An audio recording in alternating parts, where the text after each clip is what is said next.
배고파요. 도와주세요. 펑펑 내리는 눈 속 부산역 앞에서 3살배기 쌍둥이가 작은 손을 내밀며 울고 있었습니다. 그 순간 고급 승용차에서 내린 재벌회 장부부가 아이들을 보고 그 자리에 무릎을 꿇었어요. 70이 넘은 부부는 눈물을 펑펑 흘리며 오열하기 시작했습니다. 우리 아들 어릴 때랑 어쩜 일이 똑같을까? 설마 대체 무슨 일이 벌어진 건가요? 왜 재벌 회장 부부가 역 앞에서 구걸하는 아이들을 보고 이렇게 무너져 내리는 걸까요? 그리고 이 아이들은 정말 그들의 손자가 맞는 건가요? 이 충격적인 이야기의 전말이 궁금하시다면 구독 버튼을 꼭 눌러주세요. 댓글로 지금 어디서 듣고 계신지 남겨주시면 그곳에 올 한 회복이 가득하길 진심으로 기도드리겠습니다. 그럼 사연 시작합니다. 이 모든 사건은 4년 전으로 거슬러 올라갑니다. 4년 전 겨울, 부산의 한 아파트에서 맛있는 밥 짓는 냄새와 된장찌개의 구수한 냄새와 보글보글 듣기만 해도 행복한 소리가 났어요. 29살 나영이 남편 민호를 위해 저녁을 준비하고 있었습니다. 여보, 오늘 회사에서 좀 이상한 일이 있었어. 32살 민호가 넥타이를 풀며 말했어요. 대한제약 상무로 일하던 그는 평소와 달리 표정이 어두웠습니다. 무슨 일이에요? 나영이 걱정스러운 표정으로 물었어요. 작은아버지가 좀 수상해. 회사 돈을 어디다 쓰는지 장부가 안 맞아. 민호는 고개를 저으며 한숨을 내쉬었습니다. 최영수 부사장은 민호의 작은아버지이자 아버지 최영배 회장의 남동생이었어요. 하지만 민호는 정의로운 성격상 가족이라도 잘못된 일은 그냥 넘길 수 없었습니다. 며칠 뒤부터 민호는 작은아버지의 비리를 조사하기 시작했어요. 밤늦게까지 회사에 남아 장부를 뒤지고 은밀하게 증거를 수집했습니다. 나영아, 내가 만약 무슨 일이 생기면. 무슨 소리예요? 불길한 말하지 마세요.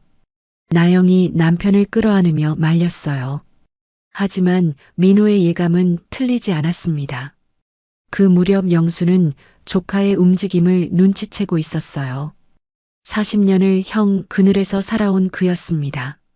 형이 세운 회사에서 부사장 자리에 만족해야 했고 언젠가는 모든 것이 조카 민호에게 넘어갈 거라는 사실이 늘분했어요. 이 기회에 모든 걸 정리하자. 영수는 차가운 미소를 지으며 계획을 세웠습니다. 먼저 정비소에 전화를 걸었어요. 민호 차 브레이크를 조작해. 눈에 띄지 않게. 그리고 가짜 증거들을 준비했습니다. 나영이 다른 남자와 찍은 것처럼 보이는 합성 사진, 매수한 증인들의 거짓 진술서까지 모든 것이 치밀하게 준비됐어요. 운명의 그날 밤 민호는 평소보다 늦게 퇴근했어요. 작은아버지의 비리를 고발하기 위한 마지막 증거를 수집하고 있었습니다. 차에 시동을 걸고 집으로 향하던 민호는 이상한 낌새를 느꼈어요. 브레이크 페달이 평소와 달랐습니다. 내리막길에서 속도가 줄지 않았어요. 이거 이상하다. 그 순간 앞에 횡단보도가 나타났어요. 늦은 시간이었지만 몇 명의 행인들이 길을 건너고 있었습니다. 브레이크가 완전히 말을 듣지 않았어요. 민호는 순간적으로 선택해야 했습니다. 사람들을 치느냐 아니면 혼자 죽느냐. 사람들을 다치게 할 순 없어. 민호는 핸들을 크게 돌려 길가의 콘크리트 벽을 향해 차를 몰았어요. 쾅! 하는 굉음과 함께 모든 것이 끝났습니다. 그 시각 집에서 기다리던 나영은 아직 아무것도 모른 채 남편의 귀가만을 기다리고 있었어요. 뱃속에는 아직 아무도 모르는 생명이 자라고 있었습니다. 민호가 죽고 가족들은 슬픔에 빠져 있었어요. 나영은 구석 한켠에서 홀로 앉아 있었습니다. 남편의 영정을 바라보며 너무 많이 울어 눈물도 마른 상태였어요. 그때 최영수 부사장이 나타났어요. 손에 봉투 하나를 들고 있었습니다. 형님, 이것 좀 보시죠. 영수가 최영배 회장에게 봉투를 건넸어요. 안에는 나영이 낯선 남자와 함께 찍힌 사진들이 들어 있었습니다.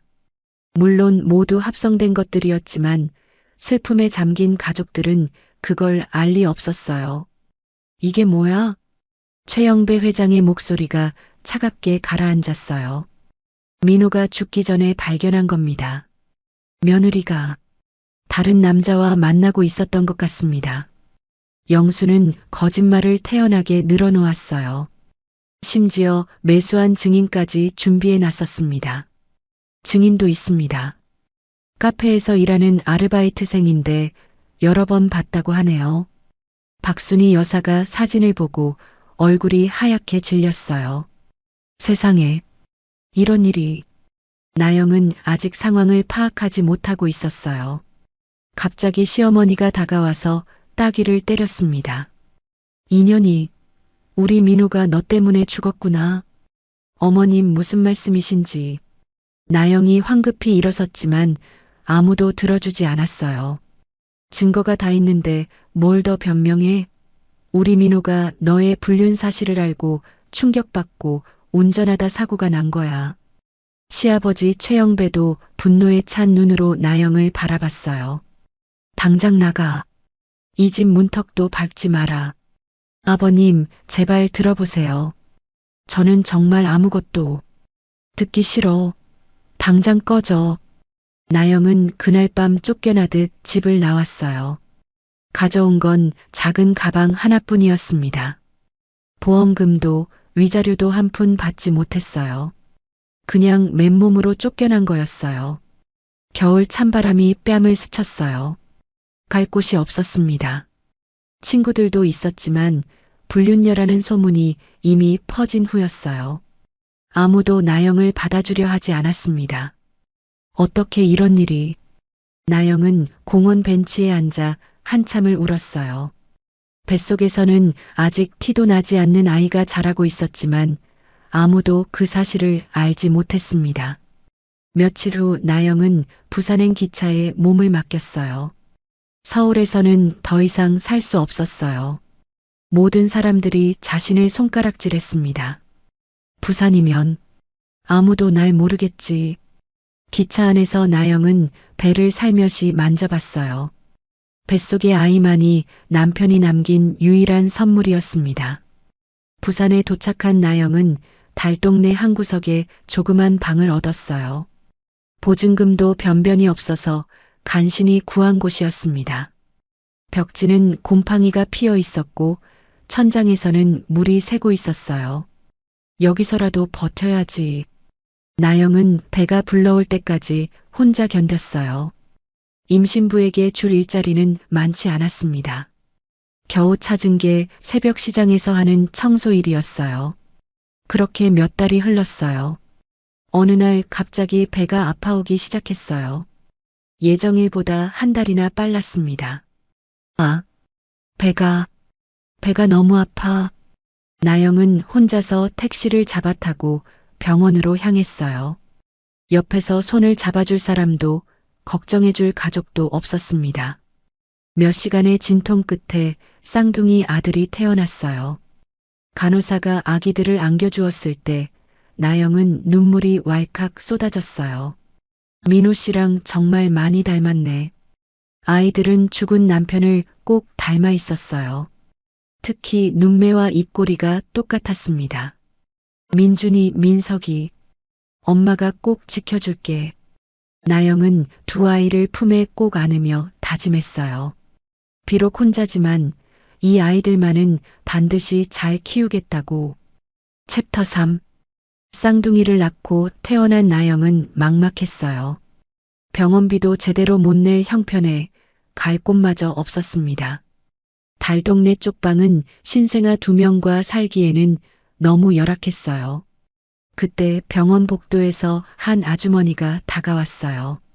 54살쯤 되어 보이는 이금자였습니다. 빵집을 운영하며 병원에 빵을 납품하러 왔다가 우연히 나영을 보게 된 거였어요. 아가씨, 혹시 도움이 필요해요? 금자는 복도 한 구석에서 아이 둘을 안고 어쩔 줄 모르는 나영을 보고 그냥 지나칠 수 없었어요. 과거 자신도 딸을 일찍 잃은 아픈 경험이 있었거든요. 아니에요. 괜찮습니다. 나영이 고개를 저었지만 금자의 눈에는 다 보였어요. 갈 곳 없는 젊은 엄마의 절망적인 표정이요. 우리 빵집 위층에 빈 방이 하나 있어요. 당분간 거기서 지내면 어때요? 정말 괜찮습니다. 저희는 아가씨, 신생아 둘이 추운 방에서 어떻게 견뎌요? 일단 따라와 봐요. 금자는 나영의 손을 잡아 끌었어요. 거부할 수 없는 따뜻한 강제였습니다. 부산 서면의 작은 골목에 자리한 금잔의 빵집은 소박했어요. 하지만 각 구운 빵 냄새가 향긋하게 풍겨왔습니다. 금자는 나영을 2층으로 안내했어요. 여기가 제 딸 방이었어요. 이제는 아무도 안 쓰니까 편히 지내세요. 방은 작지만 깨끗했어요. 침대와 옷장, 그리고 깨끗한 이불까지 갖춰져 있었습니다. 정말 감사합니다. 이 은혜를 어떻게 갚아야 할지. 나영의 눈에서 눈물이 흘러내렸어요. 제 딸이 교통사고로 세상을 떠났거든요. 20살 때였어요. 금자의 목소리가 잠시 떨렸어요. 아가씨를 보니까 우리 딸이 생각나더라고요. 혼자 힘들어하는 모습이. 그날부터 나영은 금자 빵집에서 새로운 삶을 시작했어요. 아침 4시에 일어나 빵 반죽을 돕고 오후에는 진열과 판매를 맡았습니다. 육아와 일을 병행하기는 힘들었지만 금자가 아이들을 돌봐주었어요. 민준아, 민서가, 할머니 여기 있어. 금자는 두 아이를 친손자처럼 사랑해 주었어요. 하지만 기쁨도 잠시 문제가 생겼습니다. 형인 민준이가 자주 아팠어요. 엄마, 가슴이 답답해. 3살 민준이가 가슴을 움켜쥐며 울었어요. 병원에서 검사를 받아보니 선천성 심장질환이었습니다. 수술을 해야 합니다. 하지만 수술 비용이. 의사의 말에 나영의 얼굴이 하얗게 질렸어요. 수술비는 나영이 평생 벌어도 모을 수 없는 큰 돈이었습니다. 어떡하지? 나영은 병원 복도에서 무릎을 꿇고 울었어요. 그때 금자가 다가왔습니다. 울지 마. 내가 있잖아. 금자는 그동안 모아둔 적금을 전부 해지했어요. 그것도 모자라 가게까지 담보로 대출을 받았습니다. 사장님, 이럴 수는 없어요. 너무 큰 돈인데. 돈이 뭐가 중요해? 민준이 생명이 먼저지. 금자는 나영의 손을 꼭 잡았어요. 내가 딸을 못 지켜줬잖아. 이번엔 내가 너희들을 지켜줄 거야. 그렇게 민준이는 응급수술을 받을 수 있었어요. 다행히 수술은 성공했지만 계속 관리가 필요했습니다. 나영은 더욱 열심히 일했어요. 새벽 빵집 일뿐만 아니라 저녁에는 폐지를 주우러 다녔습니다. 나영아, 너무 무리하지 마. 괜찮아요, 사장님. 제가 할 수 있는 건 이것밖에 없어요. 나영의 손은 갈라지고 상처투성이었지만 포기할 수 없었어요. 아이들을 위해서라면 뭐든 할 수 있었습니다. 금자는 그런 나영을 보며 마음이 아팠어요. 하지만 더 많이 도와주고 싶어도 빵집 수입만으로는 한계가 있었습니다. 그래도 금자는 끝까지 나영 곁에 있어 주었어요. 진짜 가족보다 더 든든한 버팀목이 되어주면서요. 그해 겨울, 나영은 여전히 하루하루를 버텨나가고 있었어요. 낮에는 빵집 일을 하고 저녁이면 폐지를 주우러 나갔습니다. 3살이 된 민준이와 민석이는 이금자가 돌봐주었지만 나영의 마음은 늘 아이들에게 있었어요. 어느 눈 내리는 저녁이었습니다. 나영은 평소처럼 폐지 주우러 나갔어요. 사장님, 저 다녀올게요. 아이들 부탁해요. 응, 다녀와. 조심하고. 그런데 나영이 나간 지 1시간쯤 지났을 때였어요. 민준이가 민석이에게 말했습니다. 민석아, 엄마가 요즘 너무 힘들어 보이지. 응, 형. 맨날 일만 해. 3살이지만 아이들은 엄마의 고생을 다 알고 있었어요. 우리가 엄마 도와주자. 어떻게? 저번에 텔레비전에서 봤어. 돈 달라고 하면 주더라. 민준이가 작은 목소리로 말했어요. 아직 어린아이라 구걸이 무엇인지도 정확히 모른 채 그저 엄마를 돕고 싶은 마음뿐이었습니다. 금자 할머니한테 말하고 가자. 아니야, 할머니도 힘들어. 그냥 우리끼리 가자. 두 아이는 손을 꼭 잡고 몰래 빵집을 나왔어요. 눈이 펑펑 내리는 추운 저녁이었습니다. 아이들은 사람이 많은 곳을 따라 걷다 보니 부산역까지 걸어갔어요. 부산역 광장에는 귀가하는 사람들로 붐볐습니다. 민준이와 민석이는 역 앞 계단에 앉았어요. 작은 손을 내밀며 지나가는 사람들을 바라보았습니다. 아저씨, 배고파요. 도와주세요. 아줌마, 배고파요. 도와주세요. 하지만 바쁘게 지나가는 사람들은 3살배기 아이들을 무시했어요. 어떤 사람은 혀를 차며 지나가기도 했습니다. 추위에 떨던 아이들의 볼이 빨갛게 얼어갔어요. 코에서는 콧물이 흘러내렸지만 닦을 줄도 몰랐습니다. 그때였어요. 검은색 고급 승용차가 부산역 앞에 멈춰섰습니다. 차에서 내린 건 이른이 넘어 보이는 노부부였어요. 최영배 회장과 박순희 여사였습니다. 부산 지점 시차를 마치고 돌아가려던 참이었어요. 회장님, 차가 준비됐습니다. 기사가 말했지만 최영배의 시선은 다른 곳에 가 있었어요. 역 앞에 앉아 있는 두 아이가 눈에 들어온 거였습니다. 잠깐. 최영배가 걸음을 멈췄어요. 그리고 천천히 아이들 쪽으로 다가갔습니다. 가까이서 보니 더욱 충격적이었어요. 여보. 박순희도 아이들을 보고 입을 막았어요. 두 아이의 얼굴이 죽은 아들 민호와 너무나 닮아 있었거든요. 특히 눈매와 입꼬리가 똑같았어요. 배고파요, 할아버지. 도와주세요. 민준이가 작은 손을 내밀며 말했어요. 그 순간 최영배의 눈에서 눈물이 쏟아져 내렸습니다. 70이 넘은 나이에 대성통곡을 했어요. 민호야. 내 아들 민호가 돌아왔구나. 박순희도 그 자리에 무릎을 꿇었어요. 두 손으로 얼굴을 감싸며 울부짖었습니다. 어쩜 우리 민호 어릴 때랑 이렇게도 똑같을까?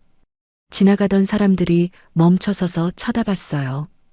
왜 저런 부유해 보이는 노부부가 아이들 앞에서 우는지 이해할 수 없었습니다. 민석이가 겁에 질려 형 뒤로 숨었어요. 형, 무서워. 괜찮아. 민준이가 동생을 끌어안으며 달래주었어요.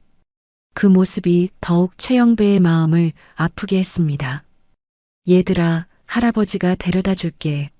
엄마 어디 계시니? 최영배가 떨리는 목소리로 물었어요. 엄마는 일하러 갔어요. 우리는 엄마 도와주고 싶어서 나왔어요. 민준이의 순수한 대답에 부부는 더욱 오열했어요. 이 아이들이 누군지 알아야 했습니다. 그날 밤 최영배와 박순희는 잠을 이룰 수 없었어요. 부산역에서 본 그 아이들의 얼굴이 계속 눈앞에 아른거렸습니다. 여보, 그 아이들 민호랑 너무 똑같죠? 순이가 떨리는 목소리로 물었어요. 모르겠어. 하지만 그 얼굴, 민호와 너무 닮았어. 영배는 고민 끝에 사립탐정에게 전화를 걸었어요. 김탐정, 급한 일이 생겼어. 부산으로 내려가서 조사할 일이 있어. 다음 날 새벽 김탐정은 부산역 주변을 샅샅이 조사했어요. 근처 상인들에게 물어보니 금방 아이들에 대해 조사할 수 있었습니다. 아, 그 쌍둥이들이요? 금잔의 빵집에 사는 아이들이에요. 빵집이요? 네, 부산역 근방에 있어요. 엄마가 혼자 키우는데 정말 어렵게 살아요. 김 탐정이 빵집을 찾아갔을 때 나영은 새벽 반죽을 하고 있었어요.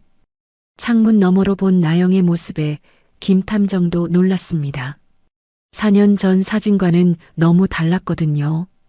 야위고 거칠어진 손, 피곤해 지친 얼굴이었어요. 며칠 후 김 탐정의 보고서가 완성됐어요. 영배는 보고서를 받아들고 충격에 빠졌습니다. 김나영, 나이 33살. 현재 금잔의 빵집에서 거주하며 일하고 있음. 보고서를 읽어내려가는 영배의 손이 떨렸어요. 새벽 4시부터 오후까지 빵집 일, 저녁에는 폐지 수집. 쌍둥이 아들 최민준, 최민성 만 3세. 민준은 선천성 심장질환 보유. 세상에. 순이가 입을 막았어요.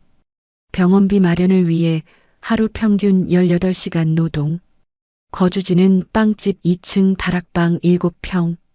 월 수입 약 100만 원. 영배는 보고서를 더 읽을 수 없었어요. 4년 동안 며느리와 손주들이 이렇게 힘들게 살았다는 사실이 가슴을 찔렀습니다.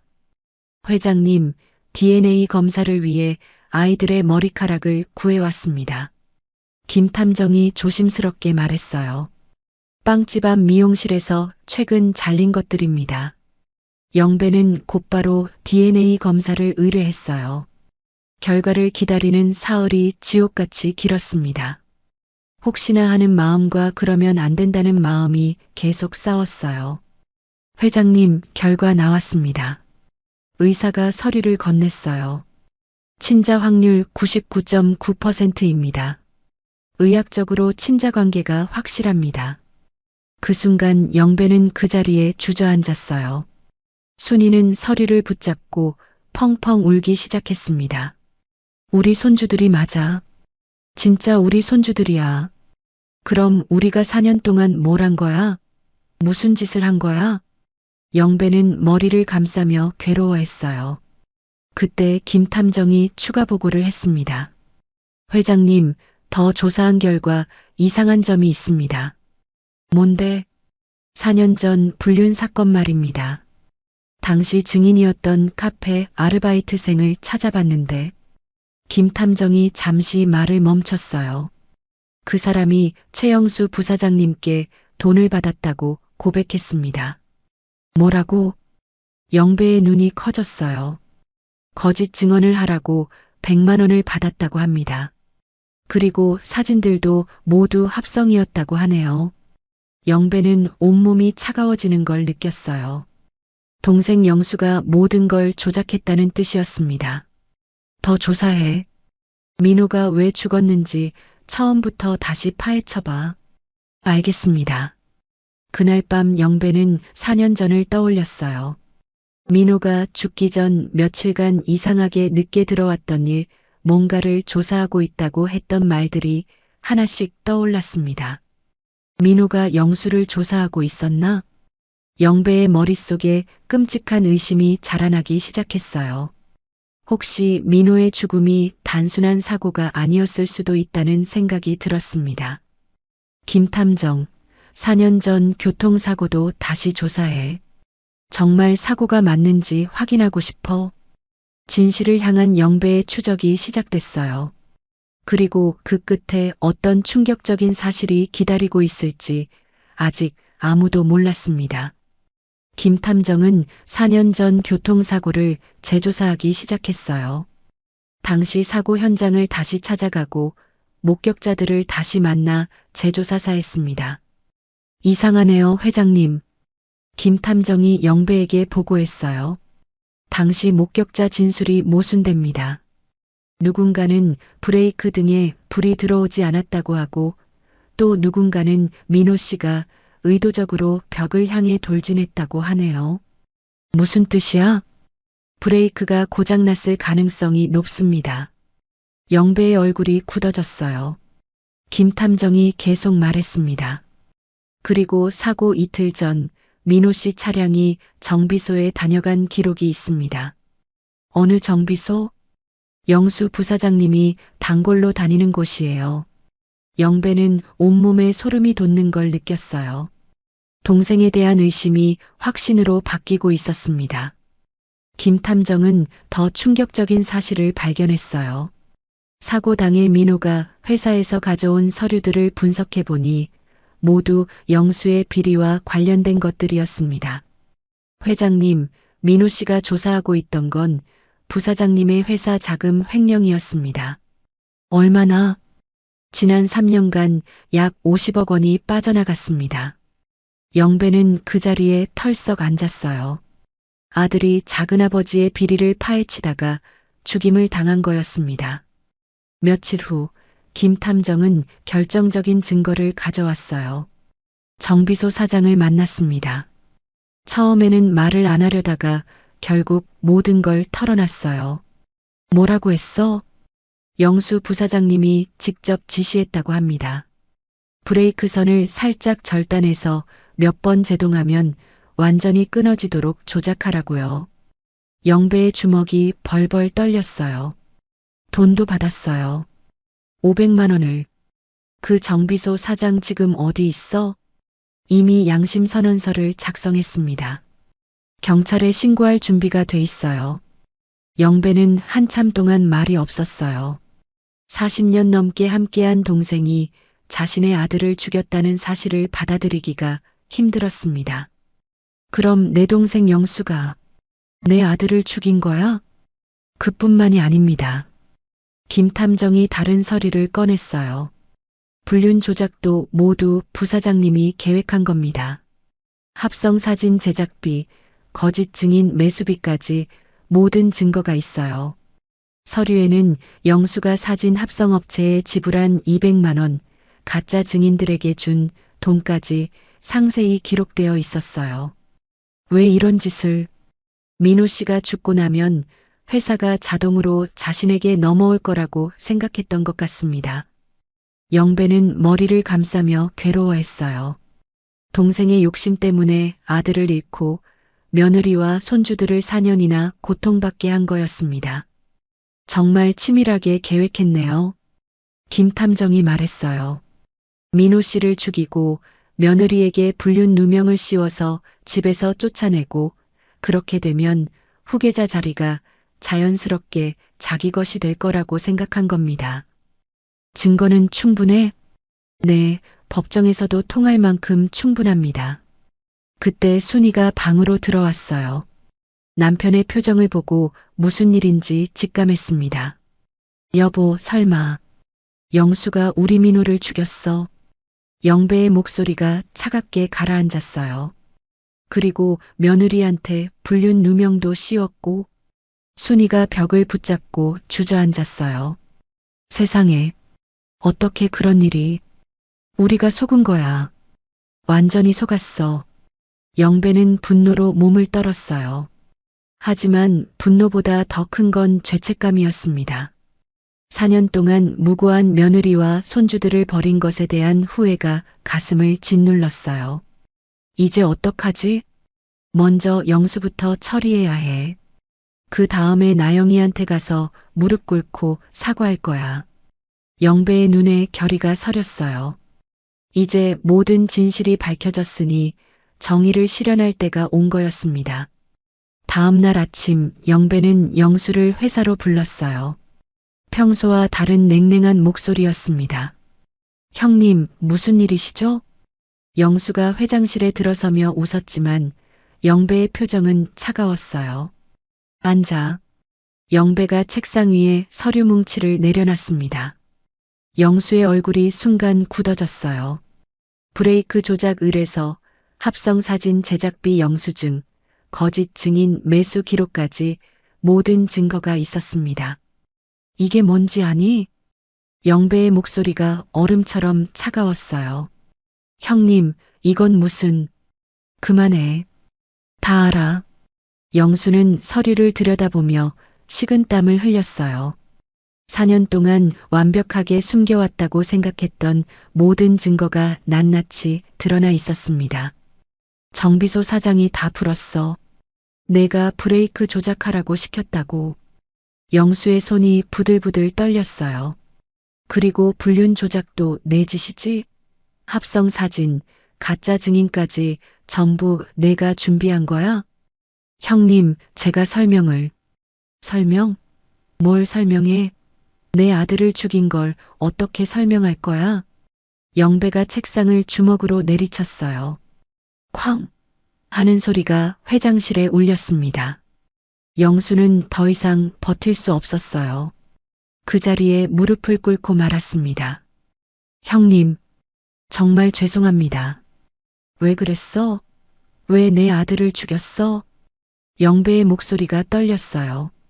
분노보다는 슬픔이 더 컸습니다. 민호만 없으면 될 줄 알았어요. 그러면 이 회사가 제 것이 될 거라고 생각했어요. 영수가 울먹이며 말했어요. 40년이에요, 형님. 40년 동안 형님 그늘에서 살았어요. 그래서 내 아들을 죽였다는 거야? 민호가 제 비리를 알아냈어요. 곧 형님께 보고할 참이었고요. 그럼 저는 끝장이잖아요. 영수의 목소리가 점점 커졌어요. 그래서 민호를 없애기로 했어요. 그리고 나영이한테 불륜 누명까지 씌워서 완전히 정리하려고 했죠. 너 때문에 나영이랑 아이들이 4년을 고생했어.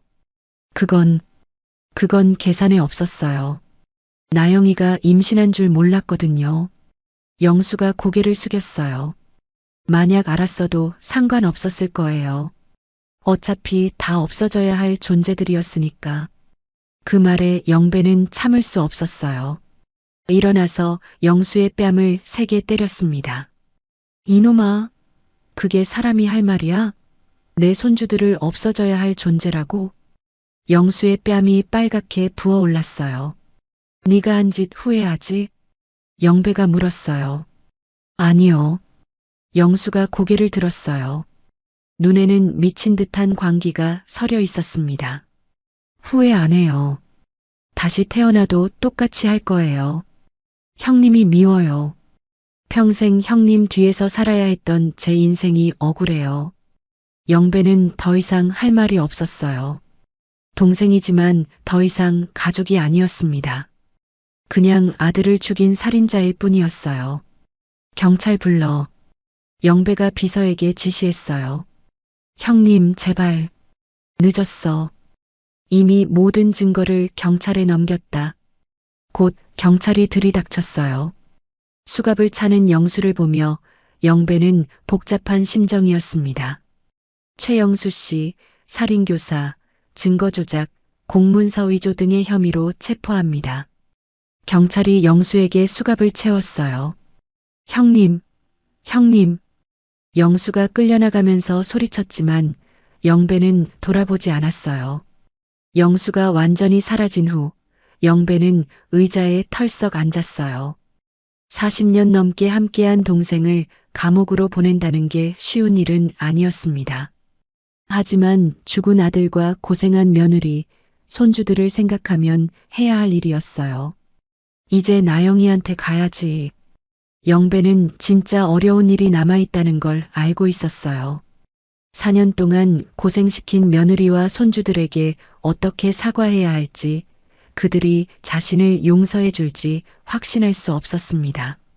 영수가 구속된 다음 날, 영배와 순이는 부산으로 향했어요. 4년 만에 며느리를 만나러 가는 길이었습니다.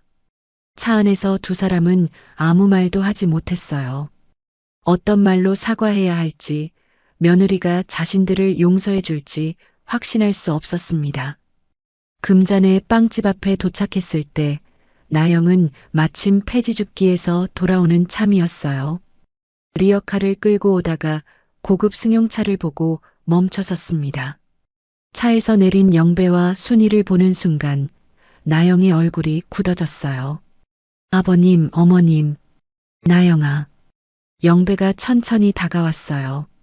그리고 갑자기 그 자리에 무릎을 꿇었습니다. 순이도 옆에서 함께 무릎을 꿇었어요. 나영아, 우리가 잘못했다. 너의 얘기도 들어보지 않고 무조건 의심하고 내쫓았다. 영배의 목소리가 떨렸어요. 4년 전 일 모두 영수가 꾸민 거였어. 민호 죽인 것도, 너한테 불륜 누명 씌운 것도 다 영수가 꾸민 짓이었다. 나영은 믿을 수 없다는 표정이었어요. 영수는 이미 경찰에 넘겼어. 모든 진실이 밝혀졌다. 순이가 울먹이며 말했어요. 나영아, 정말 미안해. 내가 임신한 것도 모르고 쫓아냈어. 우리 손주들이 이렇게 고생하는 줄도 몰랐고, 그때 빵집에서 민준이와 민석이가 뛰어나왔어요. 엄마, 부산역에서 본 할아버지, 할머니다. 아이들이 영배와 순이를 알아봤어요. 며칠 전 부산역에서 자신들을 도와주려던 그 할아버지, 할머니였습니다. 할아버지, 왜 무릎 꿇고 있어요? 민준이가 영배에게 다가가 물었어요. 할아버지가 너희 엄마한테 잘못해서 그래. 영배는 손주를 끌어안으며 눈물을 흘렸어요. 우리 민준이, 민석이. 할아버지가 많이 미안해. 나영도 더 이상 참을 수 없었어요. 4년간 쌓였던 억울함과 서러움이 한꺼번에 터져 나왔습니다. 정말 제가 한 일이 아니었어요. 순이가 나영을 끌어안으며 같이 울었어요. 우리 며느리 정말 고생 많았구나. 혼자서 애들 키우느라. 그때 이금자가 빵집에서 나왔어요. 어머, 이게 무슨 일이에요? 영배가 일어서서 금자에게 깊이 고개를 숙였어요. 사모님께서 그동안 나영이와 아이들을 돌봐주신 분이시죠? 네, 맞습니다. 정말 감사합니다. 사모님 덕분에 우리 며느리와 손주들이 살 수 있었어요. 며칠 후 민준이는 서울 최고의 병원에서 심장 수술을 받았어요. 수술은 성공적이었습니다. 의료진들이 총동원됐고 비용은 물론 영배가 모두 부담했어요. 이제 우리 민준이도 다른 아이들처럼 뛰어놀 수 있어. 수술 후 회복실에서 깨어난 민준이를 보며 나영이 눈물을 흘렸어요. 엄마 나 이제 안 아파. 민준이가 웃으며 말했어요. 한 달 후 영배는 이금자를 따로 만났어요. 사모님, 이거 받아주세요. 영배가 건물 등기부등본을 내밀었어요. 이게 뭐예요? 서면 중심가에 있는 3층 건물입니다. 사모님께 드리는 거예요. 아니에요. 이런 건 받을 수 없어요. 사모님이 없었으면 우리 가족은 영원히 만날 수 없었을 거예요. 사모님이야말로 진짜 가족이세요. 이금자의 눈에서 눈물이 흘러내렸어요. 그의 크리스마스, 온 가족이 함께 모였어요. 영배의 집 거실에서 민준이와 민석이가 뛰어놀고 있었고, 나영은 시어머니와 함께 저녁을 준비하고 있었어요. 나영아, 이제 정말 우리 가족이야. 순이가 나영의 손을 꼭 잡으며 말했어요. 네, 어머님. 거실 벽에는 민호의 사진이 걸려 있었어요. 마치 가족들을 지켜보고 있는 것 같았습니다. 아빠, 우리 이제 행복해졌어요. 민준이가 아버지 사진을 바라보며 말했어요. 새해가 되면서 민호 어린이 의료재단이 설립됐어요. 심장병을 앓고 있는 아이들을 무료로 치료해주는 재단이었습니다. 나영이 이사장을 맡았고 이금자 빵집 사장님도 함께 참여했어요. 4년간의 긴 고통이 끝나고 진짜 가족들이 다시 하나가 되었습니다. 때로는 피보다 진한 마음이 있고 때로는 미움보다 강한 사랑이 있습니다. 나영이와 아이들처럼 힘든 시간을 겪고 계신 분들도 언젠가는 반드시 행복한 날이 올 거예요. 포기하지 마시고 끝까지 버텨내시길 바랍니다. 진실은 반드시 밝혀지고 선한 마음은 언젠가 보답받게 되어 있습니다. 오늘 사연이 마음에 와닿으셨다면 구독과 좋아요 버튼으로 응원해주세요. 새로운 감동 사연을 가장 먼저 시청할 수 있습니다. 그리고 댓글로 지금 어디서 이 이야기를 들으셨는지 남겨주세요. 여러분이 계신 그곳에 늘 행복과 건강이 함께하길 진심으로 기도드릴게요. 감사합니다.